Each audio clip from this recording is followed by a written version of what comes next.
Hello, this is Shannon Kleibrink, and you are listening to the Future of Curling Masterclasses presented by Curling Canada with support from the World Curling Federation's Development Assistance Program.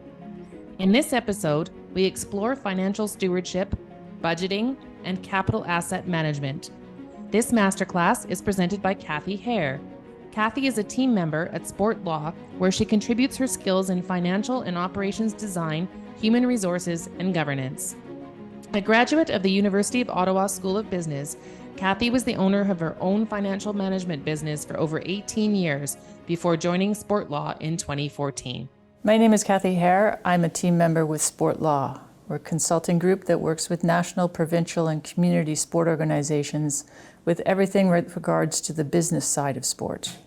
This includes legal services, financial management, HR support, governance, strategic planning, and anything else that they may need assistance with. This presentation is going to be about budget management, what it is, why it's important. We'll talk about some common terminology that's used when creating budgets. We're going to talk a bit about how to create one, how to manage one, and then we'll discuss some capital asset management. So what is budget management? Well, it's an ongoing way to monitor and control the finances of a club. It's a means to minimize costs. It's a way to quickly identify problems and hopefully rectify them before they become big problems. It's also a means to do some checks and balances with regards to authorizing expenditures. So why is it important? Well, it allows for the planned expenditure of funds based on sufficient revenues. It empowers budget managers, who could be staff or volunteers, to make decisions that are within their budget area. Multi-year budgets can be powerful tools to map out the direction of a club and create a roadmap. And it allows for the ability to plan for future growth and capital costs by creating planned reserves.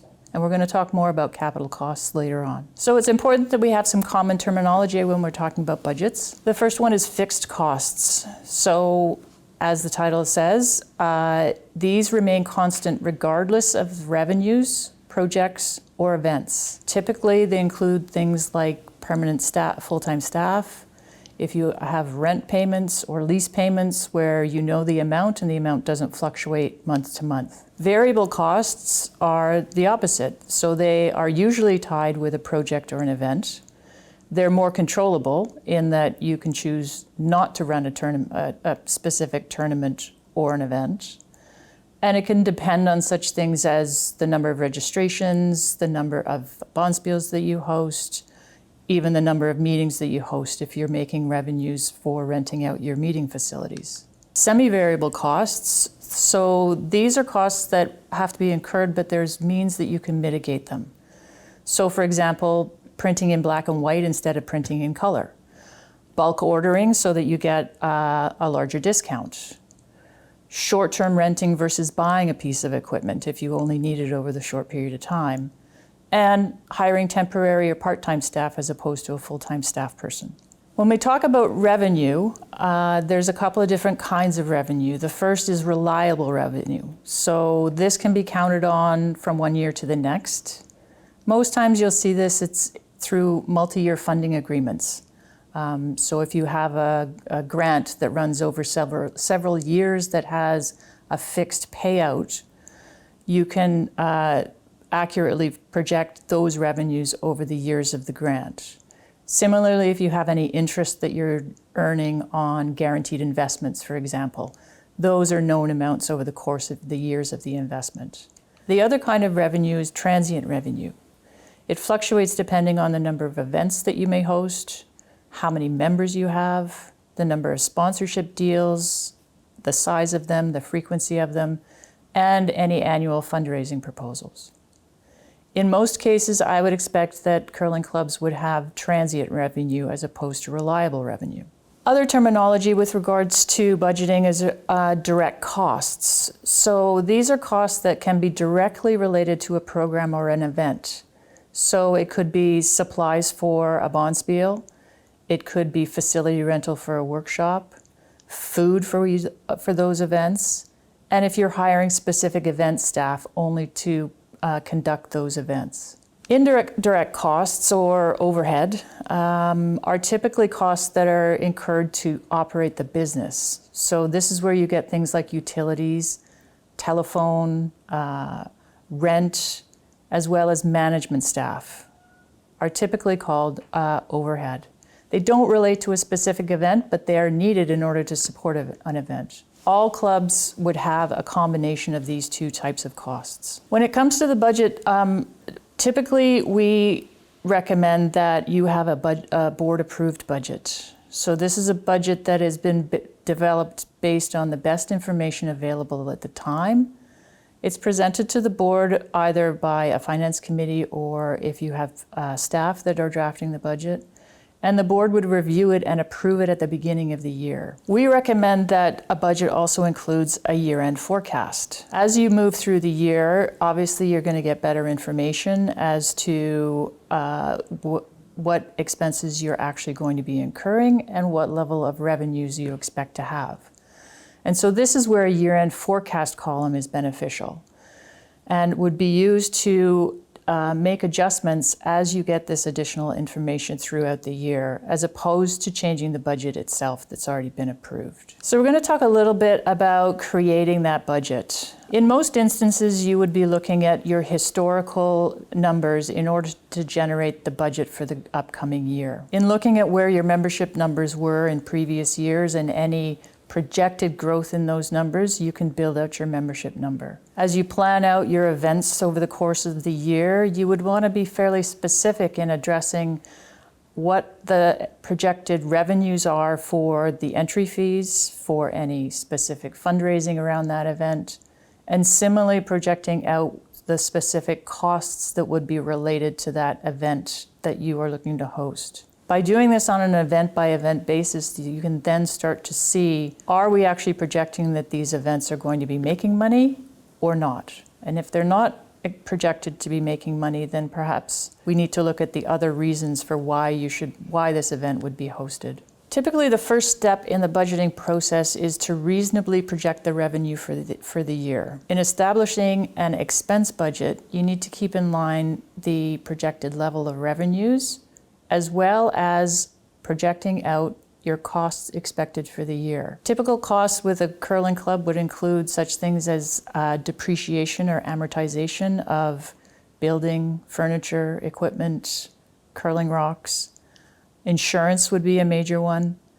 Any membership fees that you would need to pay to either BC Curling or Curling Canada. Property taxes and utilities are usually significant portions of a budget, as well as the entire ice plant itself. In most cases, organizations will expect at least a break-even budget. What this means is that revenues equal the expenses with no projected surplus or deficit. In some instances, a club may wish to project a surplus budget, and this surplus could be contributing towards the replacement of the capital assets down the road in an intentional manner. In some instances, clubs may create a deficit budget, which means they are intentionally expecting to lose money in a specific year. This could be due to the fact that they know that there's a specific significant expense that's going to come in the fiscal year, and they may have planned to use some of their reserves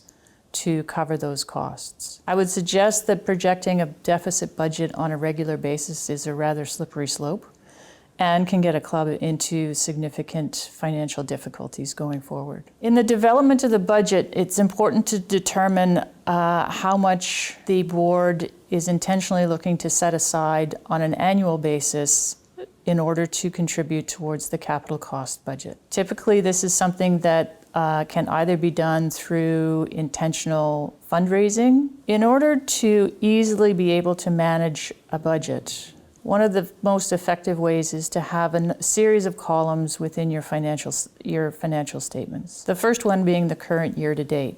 So what are the numbers that are actually being generated and expensed as of the date of the financial statement? The second column then would be the approved budget.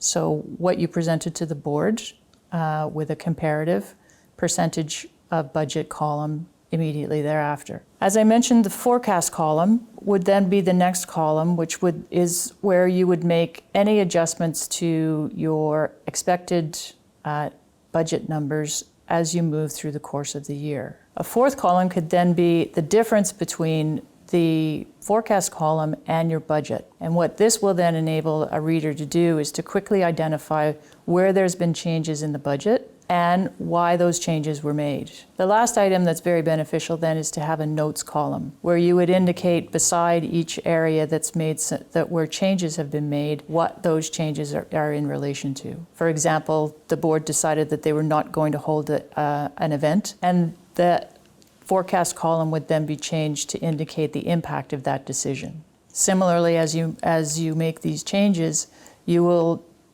quickly see what that impact is on the projected bottom line of your budget, whether a surplus or a deficit. So there are some things that you should consider when you're developing your budget.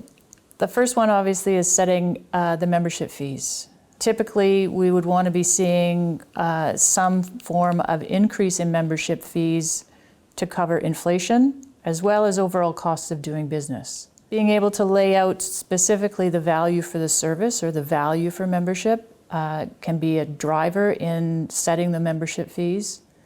In addition, wanting to look at something such as base rate plus usage fees. So those curlers that curl on a daily basis are perhaps paying a higher fee than those curlers who are only curling on a weekly basis. The more detailed the budget, the better. Breaking out membership fees by category so that you can track any growth in the different categories of your membership fees. Tracking revenues, event revenues and costs by event so that you can actually see are each of these events making money?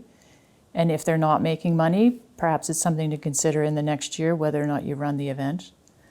And reviewing the markup on food and beverages, for example. Is it sufficient to cover the costs of actually running the bar and the kitchen and ensuring that you're at least breaking even, ideally making some money? And then, as I mentioned, planning for the future. So budgeting for a surplus to support capital cost expenses. I'm going to talk a bit about capital asset management now. Capital assets are such things as curling rocks, the roof of your curling club, your parking lot, the ice plant, which is always a significant one, any kitchen furniture and equipment that you may have, and any other furniture that you may have in your club. Typically, these are depreciated over time as opposed to expensed in the year that they are incurred. The length of depreciation for each of these is often different, and it can be anywhere from 40 years for the building, for example, to 5 years for your furniture and equipment. Typically, you would have a spreadsheet or a schedule attached to your financial statements that shows the breakdown of each of these assets, showing their original purchase price, the amount of depreciation, and how much life is left on them. As they start to move towards the end of their life,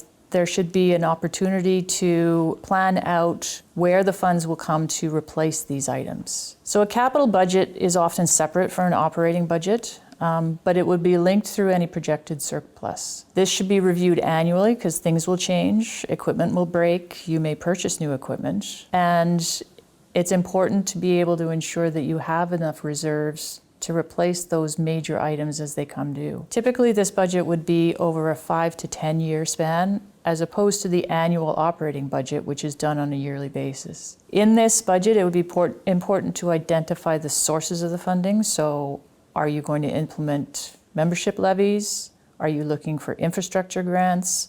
Could there be loans? Could there be mortgages? As you chart this out through the years, you'll be able to quite quickly see at which point is there going to be some pressure in that you have major assets that are needing to be repaired or replaced, and you may not have had the resources accumulated in order to cover those. It's important to project out over a course of the number of years where the revenues will be coming from in order to ensure that you are able to meet the commitments that will arise when your capital asset needs to be repaired or replaced. It will also show pressure points where a major asset may need to be repaired or replaced, and there's not sufficient dedicated funds in order to cover that cost.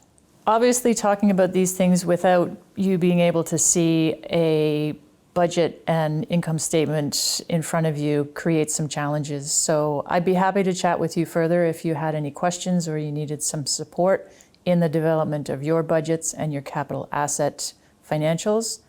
You can reach me at sportlaw.ca. My contact information is all on our website. Thank you very much.